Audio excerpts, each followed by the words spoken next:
Welcome to So Many Receipts. I'm Shelley Seddon. And I'm Fleur Michelle. And we're two entertainment journos based in Sydney, Australia, who love to analyse and talk about all things reality TV and pop culture. In Deep Dive, we go all in on stuff we're dying to know about, plus chats you won't want to miss.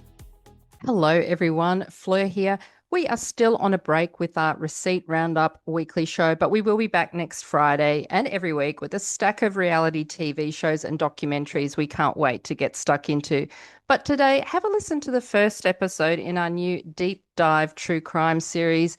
We will be popping up episodes whenever we get the chance.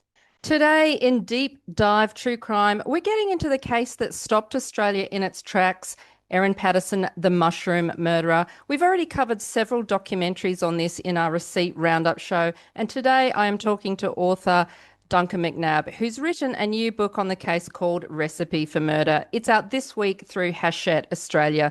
Duncan is an investigative journalist, TV producer, and also a former police detective in Private Eye. I have so many questions about Erin, her husband, her life in jail. So Duncan, welcome to So Many Receipts. Thanks for the invitation to come on. Oh, no worries. So, Duncan, you actually attended Erin Patterson's nine-week trial in Morwell, Victoria, and you set out the trial in such fantastic detail in the book. What was it actually like to be there? Was it chaotic, surreal, grueling, all of the above? All of the above is pretty good. I wasn't there the full 9 week or the full 9 weeks. I came down sporadically. There were TV crews everywhere. There were journalists everywhere. There were print journalists. There were TV journalists. There are podcasters, all that sort of stuff, plus photographers as well, all milling around. So, I don't think 40 or 50 people would be unsurprising. So, Erin Patterson, firstly, what did you make of Erin's psyche? Do you think she's some kind of psychopath? No, I lean towards my old mate Tim Watson-Munro, the criminal psychologist, who continually says to me, and I'm glad he does, that some people are not mad, they're just bad. And some people are, they've obviously got serious mental health issues. They also know what they're doing. Mm-hmm. And some people just view something as brutal as murdering somebody as an inconvenience. There was no mental health evidence given at all during the trial. Mm-hmm. It was extremely well represented. So if mental health was going to be an issue, and her capacity to give evidence, and that would have come up very, very early. So everyone was satisfied that Erin knew precisely what she was doing. So I was surprised to read in your book that it was not necessary for the prosecution to prove motive, come up with a motive. Did that surprise you or not? No, it's commonplace in criminal trials. You need to prove a lot of things beyond reasonable doubt, but motive isn't one of them. And we'll never know because she's certainly not going to tell us.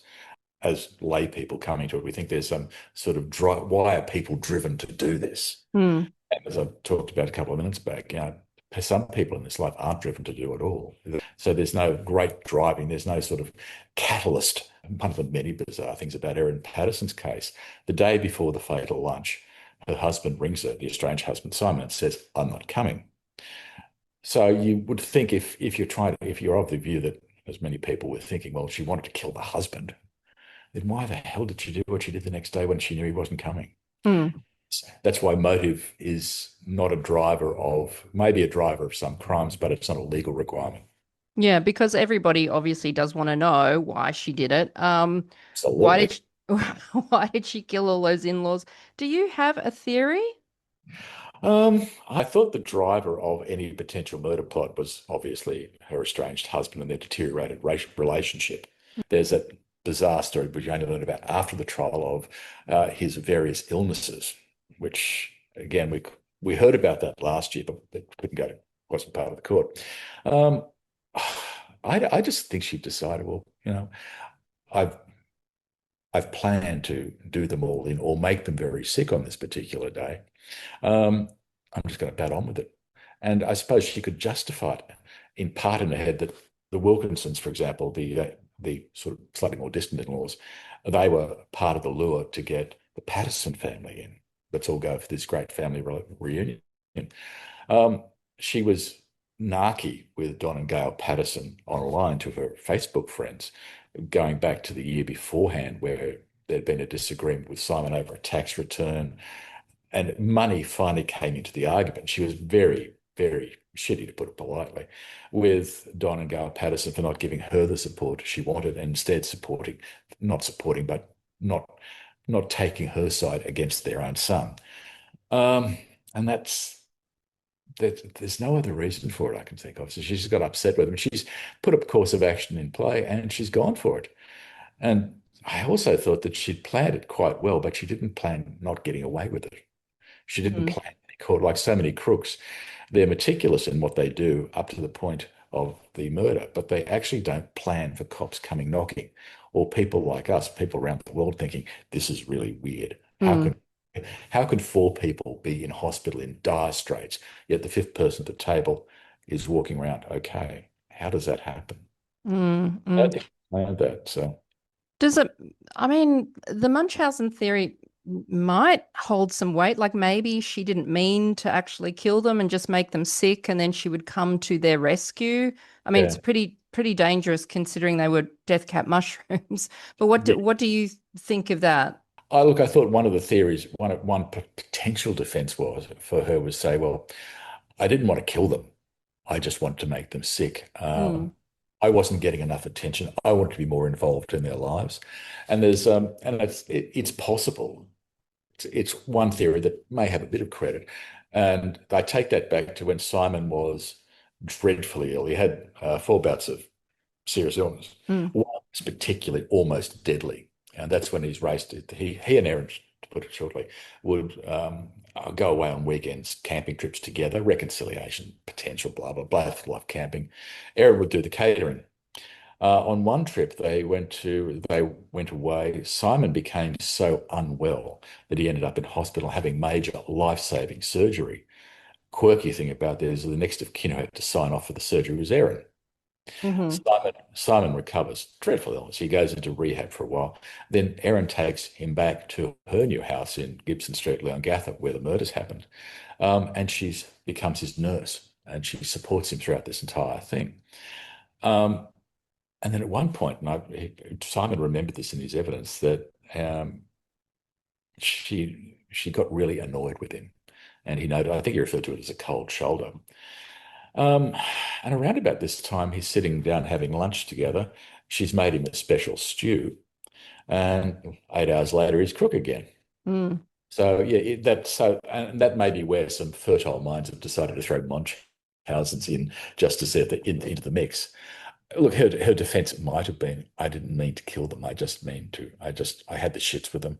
I just Mm. wanted to know that I was angry with them, and I chose this bizarre method, or I wanted to put a bit of, I wanted them to feel some of the pain I'd felt, Yes. Yep. but I didn't mean to kill them. Well, it's a theory. I wouldn't have liked to have defended her on that basis because I think it'd be a very fast trip to guilty.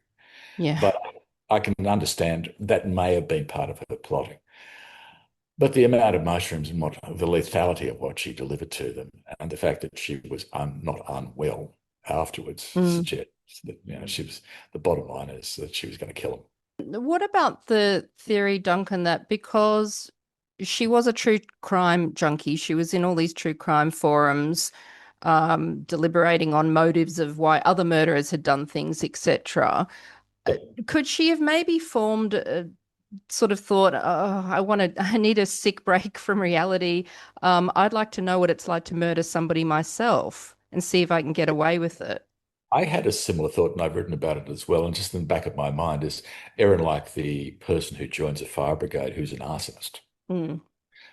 What had she cast herself into her own true crime story? Because she was completely obsessed with it. She's obsessed by true crime podcasts. She had apparently over 400 books.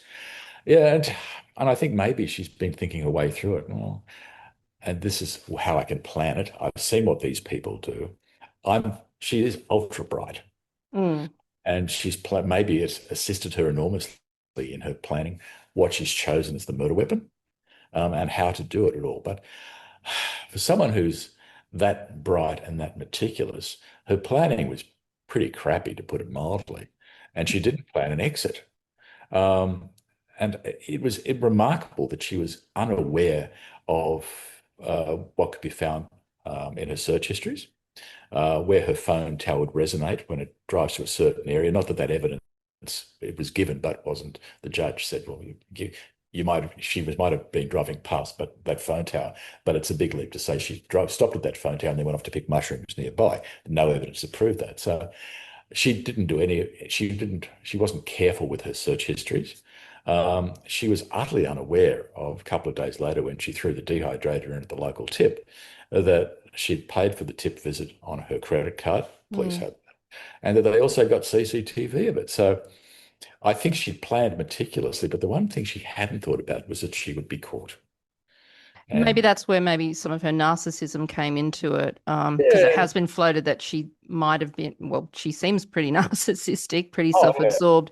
I never understand like how someone so into true crime could leave so many clues. Erin's assumption was that no one would outsmart her. No one would know this was anything else other than a horrible accident. I'm home free. So no one's going to ask Mm, questions. What she didn't realize is that literally within a couple of days, people who've experienced coppers particularly, and I think most people are thinking, this is really weird. Four people in hospital, one person not. How does that work? The doctors are also raising their eyebrows. We've got that, I think Dr. Chris Webster gave that remarkable comments after the case when he could speak more freely, saying the moment she said to him that she got the mushrooms from Woolworths, he said, Eureka, she killed them. yeah, exactly. I thought that as well. Yeah, and there's another doctor who examined Erin in hospital. I think in the was it Monash? I may have that wrong. Anyway, she examines Erin and she finds out she is normal. The other four, dire straits. Erin, perfectly normal. How does that work? Yeah. Yeah. Yeah, yeah, and I get it's arrogance, narcissism, poor planning on her part as well. I don't think she ever assumed that someone would think anything other than the story she pitched out the door, which was it was all a terrible, terrible accident. And she stuck with that from day one through to conviction. She did. And I mean, I guess I came to my own armchair detective conclusion Yep. that basically she wanted to get rid of Simon because she was sick of their inability to parent the kids together. They'd had all those financial disagreements, and she wanted the in-laws gone as well because she maybe felt they were too in his ear and too much of an influence on him. And then when he didn't turn up to the lunch, she decided to just go ahead and kill them anyway to remove that. To remove that influence, basically, and maybe also to take something away from him that he loved in order to hurt him. Yeah, Um, I think that's perfectly reasonable. She made a comment to Simon the night before when he was saying I can't come. She said, "But I've spent so much money on the beef fillet." mm, Oh God, I've spent this much money. I prepared the beef Wellington. Just bugger it. I'll just press on. yeah, It's that utter indifference to human life that scares me about Erin Patterson. And you don't meet people like this that often, fortunately.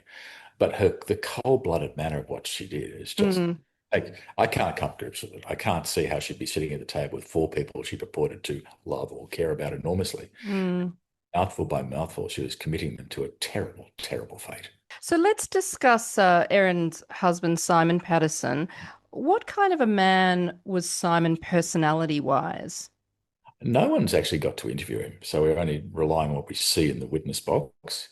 Um, look, he's an average bloke. He's a civil engineer. He's obviously very bright, Mhm. well respected in the community.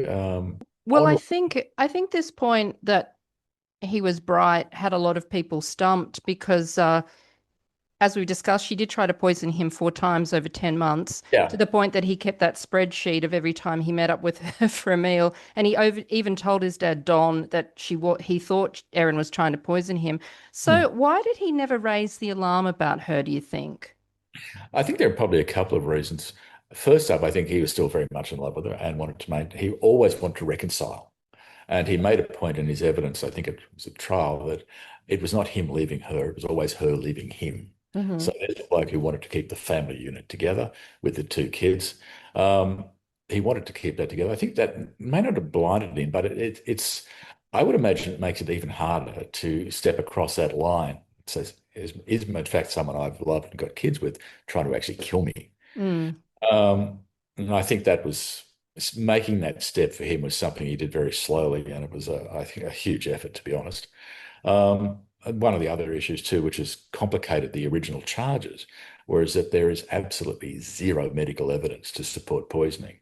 Not to say there wasn't poisoning either, but there's Mm. nothing you could take to court.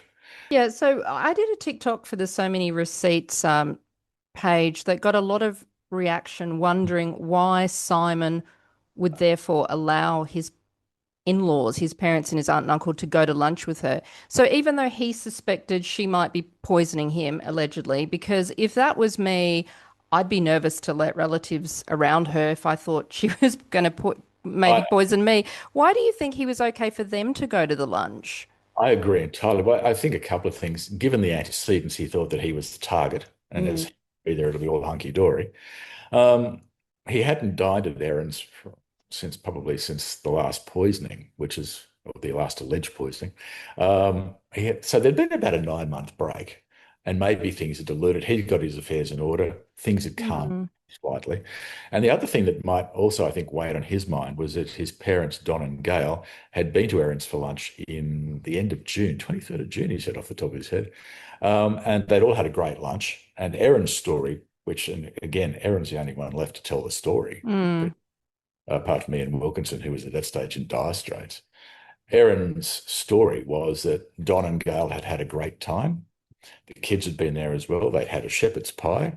And the only reason I mention that is Erin's story was then, I'll invite them all back. They had such a great time. Let's bring Heather and Ian along as well because they would love my garden. And I'll cook them a special meal because shepherd's pie wasn't special enough. And I think that may have also softened the suspicions as well because Don and Gail had had a good time. They'd spent time with their grandkids. Simon hadn't been there, but everyone seemed very happy with the event. And from an outsider's view, it seems that Erin's relationship with Don and Gail was getting a little closer again. They were talking about her illnesses that she was going off to see the doctor at one stage, mm. that interim period, about a lump on her arm, which later turned out to be the catalyst for her then saying to them, there might be a cancer diagnosis. I don't know how a lump on your arm becomes a cancer diagnosis, frankly, but there you go. Yeah, it was a leap of faith required there. But I just think they'd become more comfortable with the notion of going to Erin's. But Uh, then remind us why he chose not to again. I think Simon remained extremely cautious that he was a target of Erin's dislike and that she'd have another crack at him. And he had, I But he don't, relaxed his views on the other relatives. yeah, he thought he was a target. Yeah. So, Duncan, another comment Hmm. somebody made in that same TikTok thread got a lot of response, which was something I hadn't thought of before, that perhaps Simon himself needed a closer look because this poster pointed out that now Simon not only has the kids, he now has the money and the assets from Erin and his parents. Did you ever have any suspicions about Simon or did anyone else? No, and I actually think that suggestion is quite appalling. There's not one skerrick of evidence to even hint at that. Criminal investigation is a lot more. It's got to be bloody accurate. You've got to Of have course. evidence takes you along those steps. Yeah, some people online have some wild theories, and I just look at them and think, oh, maybe you just might want to keep that one to yourself. So another TikTok I did on our site, actually the one that got the most response, over 110,000 views, was Why? what Erin's life is like currently in jail. And at the time, there were reports that she was basically crocheting around the clock in jail. She likes to crochet, and she crocheted a rat figurine for one of her lawyers as a gift because she is in solitary. We're Hmm. reading up to 22 hours a day, and there has been recent articles saying she's going to remain in solitary for some time to come. People were really interested to know what her life in solitary actually will be like. Can you explain a bit more about it for us? Yeah, she's in maximum security in a sequestered area in the Dame Phyllis Frost Centre, which is a Hmm. rough prison. All prisons are rough, but I think Phyllis Frost has a interesting. It's a female-only prison, I think. Hmm. She's in a cell which is, I think, a mate of mine described about the same size as your bathroom, Hmm. bed, a TV. She's got access. She's got a computer, but that doesn't have Wi-Fi, so she can't. It's for her court cases, so she as storage. Yeah. She has crochet needles and wool. And she's also crocheted. We found out she crocheted a bedspread for herself to add a little Hmm. humanity to it. And also in her cell, she has hair straightener. So, just on these points, number one, some people wondered why she would be given access to crochet needles. Could it be used as a weapon, and wool when it can be used to harm yourself? Yeah, I think she's really, really closely monitored. Mm-hmm. Um, I think they're extremely careful about these sorts of things. And the same argument also goes for why would we be allowed to have a pen or a pencil? Because Mm-hmm. something. I think that it's incredibly well monitored. They keep a very close watch on her, and she's got to do something. Mm. That would be the most. If she couldn't do that, the most idle of hands. She has library access, but the reason she's in solitary is not because she's a danger to other prisoners. It's because other prisoners are a danger to her. Mm-hmm. So she has to. If she wants to go to the library, for example, that's very restricted. She's got to be taken to the library at a time when she's the only person there aside from prison officers. Uh, Mm-hmm. she is, they, and the evidence it was at court that she's in her cell for about 22 hours a day, primarily because they don't have the staff to let her out any other time. She couldn't be allowed out into the exercise yard, for example, unless she was the only one there. She has access apparently to one other prisoner, and this wasn't because she chose the prisoner. It's because the prison officers decided that she needed to be able to talk to somebody who, Mm-hmm. oddly enough, is the person in the cell beside her, as I understand. And these cells, apart from being the size of a bathroom, which got toiletry and all that sort of jazz in them, they have a small courtyard which is fenced in by uh, wire mesh, so they can go out there. She can chat to the person beside her should they choose to. Now, this prisoner is actually a genuine terrorist. He's in prison for terrorism offences, and she's going to be in prison for a lot longer because I think she either murdered or attempted to murder another prisoner at one point. So Okay. strange bedfellows, interesting, Mm-hmm. someone to chat to, I would suggest. So she's sequestered in that little cell. Her meals, water, and medication are passed into her through a flap. Uh, Mm-hmm. that's probably the only human contact you'll get in the course of most days is a prison officer sliding a tray through. Um, I don't know about access to visits. She would have some legal visit access. Again, if it's physical, it would need to be very controlled. So she and the lawyers and the prison officers are the only person in the visitor centre. Mm-hmm. They have audio visual for a lot of these. One byproduct of the pandemic is you can now visit people online in prison through specially set up areas, which takes some of the sting away. So I would imagine a lot of her legal visits are on that. She's only got one person who I believe has seen her a few times, and that's the person who decided to support her through the trial and just bringing basic things like change of clothes. She's also Erin's power of attorney. She's copped a lot of flack, but there's also a basic humanity in doing what she's doing as well. Erin's committed the most appalling crime I can lay my hands on.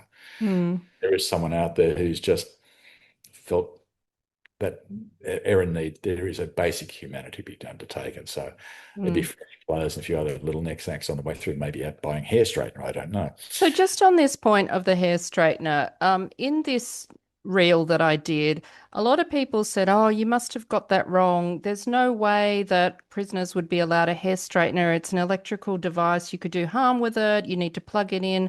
And I said, "Well, maybe she had it to straighten her hair for court. I'm not sure why she had it." So would you are allowed hair straighteners? Yeah, I'm not good on hair products, as you can probably. You're allowed to have stuff like that? Oh yeah. To a certain limit. For example, I remember there's a case I looked at years ago where old blokes out at Long Bay in the geriatric unit had access to sandwich toasters. Okay. Okay. Fortunately, the sandwich toaster became a murder weapon, which Hmm. was my interest. Yeah, yeah. Look, you have power outlets there, but again, they're really closely supervised, and I think it's the sort of thing that you couldn't do too much harm. I don't know whether you could do anything deadly to yourself with a hair straightener. Yeah, I guess you could burn yourself, but I don't know. Anyway, I was right on that point. I think that's Well, it was well, widely reported she got a hair straightener. I don't think they got that wrong. no, it was in evidence, as I recall, from the Assistant Commissioner for Corrective Services, who Okay. described Erin's life in prison and told us why she would be spending so much time there. Yep. Uh, there's one point that I suppose fascinates people too. The judge, and this is one of the points of appeal by the Crown, that the judge was of the view and stated in his judgment, as I recall, that Erin could look forward to having many, many, many, many years in exactly the same circumstances. But there are other high-profile female prisoners in the Australian prison system who are doing life. in behind bars, and they've actually assimilated quite well into the prison population. So she presumably has a few hours out per day because it said up to 22 hours a day in solitary. What do you do for the other 2 hours typically? A bit hit and miss for her in prison because they have staffing issues, so it's problematic. Look, get out and about, go out into her courtyard, enjoy a bit of natural light. But She's not she's alone when she's let out. absolutely. Mm. They've got apparently, I haven't been to the prison, but they've got a courtyard attached to your cell, so they open the door for you. There are exercise yards and that sort of thing where she can possibly do some exercise, but again, it has to be at a time that she can be properly guarded by the prison officers and that there is no one else in using that facility at the time. So, access to an exercise bike, which I believe they have in prison, she can only get when there's no one else around. Okay. So, and again, when you go into prison, the thing that always strikes me about prisons is the incredible regimentation. It's every door opening is choreographed. And Mm. in the case of it, where she is in this particularly highly protected area, it's even more fervent. So yeah, look on a good day, she might get to the library for 20 minutes to grab a few books. She might get to do half a K on the exercise bike nearby, but on a bad day when they don't have staff, she'll be in the cell pretty much all of it.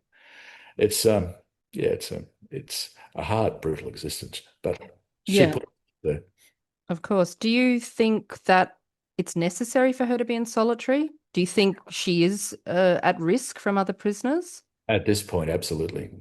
That may Okay. change. And as she was in and out of some of these highly protected areas on her remand period, and there are obviously issues throughout. So the corrective services assessment is that she needs to be looked after for quite some time to come. Now, again, I can't guess either, but I would Mm. imagine the years they'll keep reassessing that position to see whether or not there's an opportunity for her to socialise more with certain other prisoners at certain times.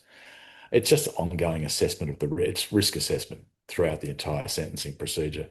Um, but yeah, I think she's going to be in that very sequestered area for quite some time until the officers are reasonably comfortable that for her safety she can be allowed out. But prisons are also incredibly volatile places. So And I hear your book has already been optioned by one of Australia's leading production companies, Beyond, for a major TV series. Can you tell us anything about that? yeah, it's slow start. Tony Kavanagh, who's runs Beyond, approached, God, 6 or 8 months ago, optioned, which is great. Now we've got the hard business of trying to get other production to come on board, which in Australian TV at the moment, gone are the old days where you go to lunch, scribble a deal on the back of a coaster, or you serve Oh, is that how it worked? those days are long gone. Hmm. I did a series at Nine some years ago, which we pretty much nailed over at lunch and a few chats. That's how it used to work. Right. These days, funding is complicated. It will need offshore involvement and so on Mm. and so on.